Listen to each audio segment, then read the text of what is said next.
नमस्कार आज special report को स्वागत करुछु रश्मिता। आज नेताजी सुभाष चंद्र बोस को 126तम पुण्य जयंती देश पालुछि पराक्रम दिवस। 1896 जनवरी 23 तारिख रे कटक रे जन्मग्रहण करथिले एही महापुरुष। तांको पितांको नाम थिला जानकीनाथ बोस, मांको नाम थिला प्रभावती देवी। कटक ओडिया बजार जानकीनाथ भवन नेताजी को पिलाबेल कटिथिला। सुभाष ब्रिटिश सरकार को निज दाम्भिकतार चमकाई देथिले। सुभाष को कालजयी उद्घोषणा मते रक्त दियो मु स्वाधीनता देवी आज भी कोटि कोटि भारतीयों को प्राण रे उज्जीवित हो रही। जड़े महान स्वाधीनता संग्रामी देशभक्त और जड़े अविस्मरणीय योद्धा भावे नेताजी ए जातिर चिरनमस्य। तुमे मते रक्त दियो मु तुमको स्वाधीनता देवी एभली आह्वान आज भी युवपीढ़ी मनरे बेस देश प्रेमर बन्ही भरी दिए। देशर स्वाधीनता पाई नेताजी सुभाष चंद्र बोस को योगदान अतुलनीय।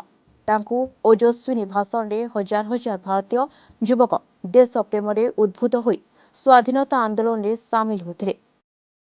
केवल भारत रे नुहे जापान, जर्मनी, ब्रिटेन भली अनेक प्रभावशाली देश रे छाई जाइथिले सेही महान व्यक्तित्व। गोटे समय समग्र विश्वर श्रद्धा और सम्मान साउंटिथिले नेताजी।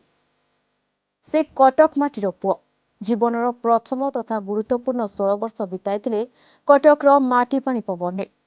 हजार हजार वर्षर सहर कटक माटीरे 1897 मसीहा आज दिन में पिता जानकीनाथ बोस और माता प्रभावती देवी कुलमंडन करथिले सुभाष। 14 भाई भौणी मध्यरु से नवम। 1902 रे यूरोपियन प्रोटेस्टांट स्कूल रे पाठ आरंभ करथिले। नेताजी को प्रकृत परिवर्तन होइतिला रेभेन्सा कॉलेजिएट रे। माध्यमिक शिक्षा समाप्त परे से कलिकतार प्रेसिडेंसी कॉलेज रे पाठ पढ़िथिले। 1919 मसीह रे पितांको बाध्यबाधकतार बिलात जाई 1920 मसीह रे आईसीएस परीक्षा रे चतुर्थ स्थान रे उत्तीर्ण होइथिले।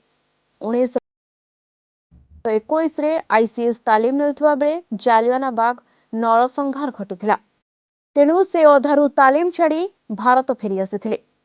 देश बंधु चित्तरंजन दास को संपर्क रे आसिबा परे से भारतीय जातीय कांग्रेस रे जोग देथिले। 1923 रे बंगला प्रादेशिक कांग्रेस कमिटी रो संपादक होइथिले। 1928 रे कांग्रेस पक्षरु नियुक्ति प्राप्त मोतीलाल नेहरू कमिटी स्वायत्त शासन सपक्ष रे मत देथिले। किंतु जवाहरलाल नेहरू और सुभाष बोस उभय पूर्ण स्वाधीनता चाहथिले। 1930 रे आईन अमान्य आंदोलन बेले सुभाष को गिरफ्त करी जेल रखा जायतिला। 1938 मसीह रे हरिपुरा जातीय कांग्रेस रो अधिवेशन रे गांधी को मनोनीत प्रार्थी पठाभी सीतारामैया को हराई नेताजी कांग्रेस रो सभापति भावे निर्वाचित होइथिले। 1939 मसीह रे फॉरवर्ड ब्लॉक नामक एक राजनीतिक दल गठन करी इंग्रेज सरकार को विरोध में से विद्रोह जारी रखिथिले। सशस्त्र आंदोलन द्वारा ही भारत को ब्रिटिश साम्राज्यवाद मुक्त करदेवे बोली से विश्वास करुथिले।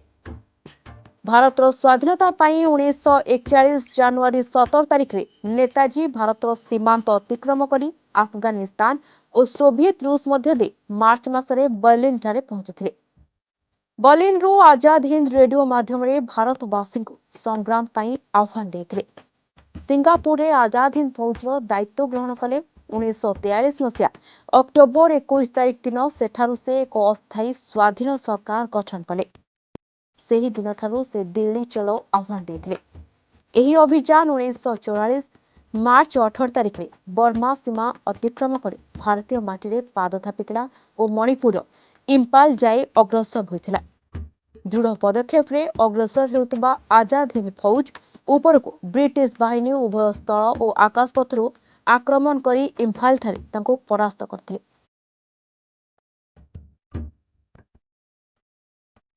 18 अगस्त 1945 रे नेताजी विमान दुर्घटना रे मृत्यु होइछि बोली खबर आसिथिला। मात्र ए कथा को अनेक मानिबा को नाराज। आज भी तांको मृत्यु रहस्य होई रहिछि। तेबे आज तो समय होइछि। आज रिपोर्ट को एठी रखुछु। नमस्कार।